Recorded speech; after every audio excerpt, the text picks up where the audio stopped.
2024년 11월 트럼프 전 대통령의 당선은 채권 시장에서 금리 상승으로 인식되었습니다. 관세 인상과 재정 적자가 미국의 인플레이션을 불러올 것으로 생각됐기 때문인데요. 여기서 의문을 가질 필요가 있습니다.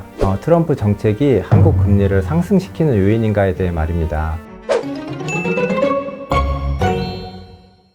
안녕하세요. KB 인베스터 인사이트 2025의 금리 채권 섹터를 찾아주신 여러분 반갑습니다. 저는 KB 경영연구소 이승훈 선임연구위원이라고 합니다.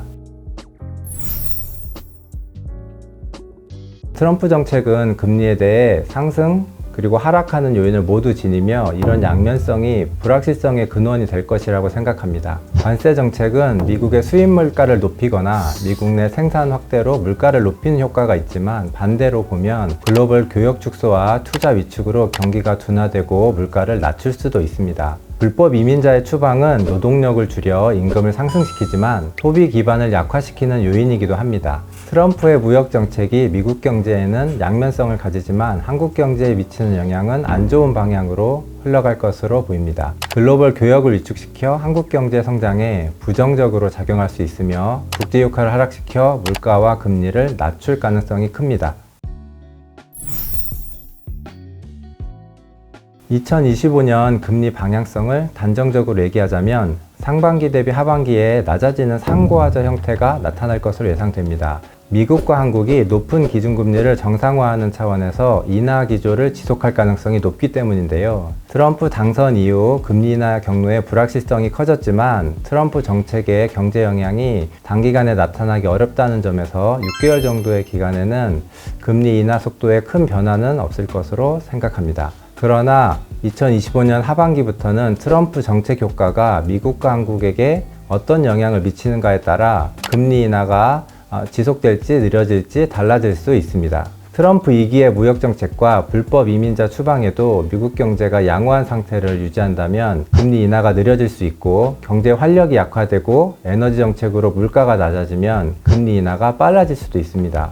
한국 입장에서는 가계대출 증가세가 지속되고 원달러 환율이 높은 수준을 지속할 경우 금리 인하가 중단될 가능성이 있으나 수출이 약화되면서 한국 경제 성장이 둔화되고 국제 유가가 하락하면 금리 인하가 지속될 수도 있습니다. 이 밖에도 2025년 국고채 발행 규모가 24년보다 27% 증가하면서 금리를 높일 수 있습니다. 반면 2025년 10월에는 세계 국채지수에 편입되면서 이를 추종하는 외국인 자금 유입으로 금리가 낮아질 가능성이 있습니다. 종합해보면 금리가 상고하저 형태를 보일 것으로 예상되지만 25년 금리 하락에 대한 기대를 과도하게 갖기보다는 상반기 금리 인하를 지켜보면서 하반기 금리를 유연하게 바라보는 것이 좋다고 생각합니다. 국내외 경제 환경과 금리 인하 경로의 불확실성이 높은 상황에서 채권 투자에도 어느 정도 가이드가 필요하다고 생각합니다. 제가 생각하는 적정 금리 수준에 대한 경험치를 한번 말씀드려 볼까 하는데요. 한국 기준금리가 최종적으로 인하되는 수준보다 0.2%보다 높으면 그 값을 기준으로 국고채 3년 금리가 이보다 높으면 손해는 나지 않는 수준이라고 그렇게 생각하는 겁니다. 미국 국채 10년 금리도 이와 비슷한데요. 연준 기준금리가 최종적으로 인하되는 것보다 0.4에서 0.5%포인트 높은 수준을 기준으로 판단하는 겁니다. 말씀드린 규칙은 계략적으로 금리 수준을 평가하는 방법이고 좀 더 정확하게 판단하려면 경제와 수급 상황을 고려하셔야 합니다. 장단기 채권 기준으로 보면 단기 채권 3% 내외의 금리는 안정적인 측면에서 여전히 매력적이라고 생각합니다. 국채금리 등락에도 단기 손실 위험이 크지 않으면서도 수익이 보장되기 때문입니다. 다만 단기 채권의 기대 수익률이 낮다는 점에서 투자 성향에 따라서 장기 채권 투자를 고민해 볼 수 있을 텐데요. 금리 등락에 따라 손익 변동이 심하기 때문에 앞에서 말씀드린 적정 금리 수준을 먼저 판단하고 투자를 결정하시는 것이 좋습니다. 미 국채 투자는 금리 수준이 높고 앞으로 금리 하락폭이 클 수 있다는 점에서 국내 채권보다 유리할 수 있습니다. 다만 해외 채권 투자에는 환율 리스크를 반드시 고려하셔야 합니다. 채권에서 4~5% 수익이 났더라도 원달러 환율이 3% 하락하면 원화로 환전했을 때 수익이 그만큼 줄어들게 됩니다.